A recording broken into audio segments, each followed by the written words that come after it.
आप देख रहे हैं PSJMD। चलिए आज की कहानी की ओर। आइलैंड रिलैक्स करने और वैकेशन एंजॉय करने के लिए बेस्ट डेस्टिनेशन बनते जा रहे हैं। भीड़ भाड़ से दूर ऐसी जगहों पर एक्सप्लोर करने के लिए भी काफ़ी कुछ होता है। इतना ही नहीं, आजकल फिल्मों की शूटिंग भी इन जगहों पर होने लगी, जिनसे आइलैंड वैकेशन का क्रेज लोगों में बढ़ता जा रहा है।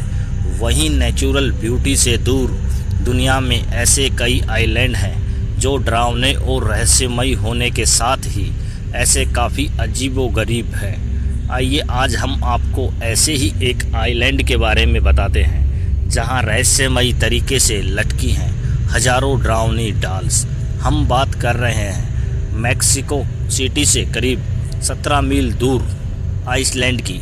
इस आइसलैंड को 1990 के बाद डॉल्स आइसलैंड भी कहा जाता है, क्योंकि 1990 में पहली बार इस आइलैंड पर हजारों की संख्या में डरावनी डॉल्स पेड़ से लटकी देखी गई थी।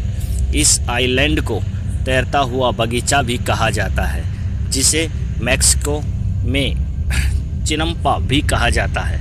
इस आइलैंड पर लटकी हुई टूटी फूटी डरावनी हजारों डॉल्स के पीछे की कहानी भी काफ़ी डरावनी है।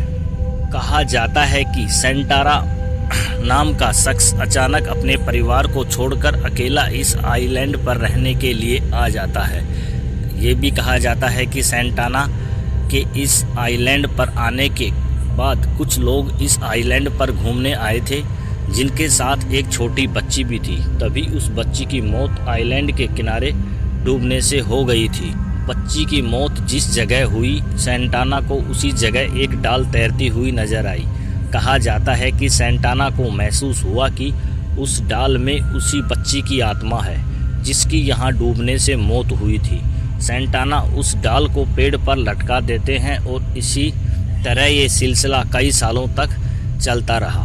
उन्हें रहस्यमयी तरीके से आइलैंड के किनारे टूटी फूटी और डरावनी डाल्स मिलती रही और वह उन सभी डाल को पेड़ पर लटकाते रहे। इसी तरह इस आइलैंड पर आज हजारों की संख्या में डाल लटकी हुई हैं। रिपोर्ट्स की माने तो सेंटाना इस आइलैंड पर करीब 50 साल तक रहे और साल 2001 में रहस्यमयी तरीके से उनका शव पानी में तैरता हुआ मिला। 1990 में उस कैनल्स की सफाई के दौरान कुछ लोग इस आइलैंड पर आए और हैरत में पड़ गए।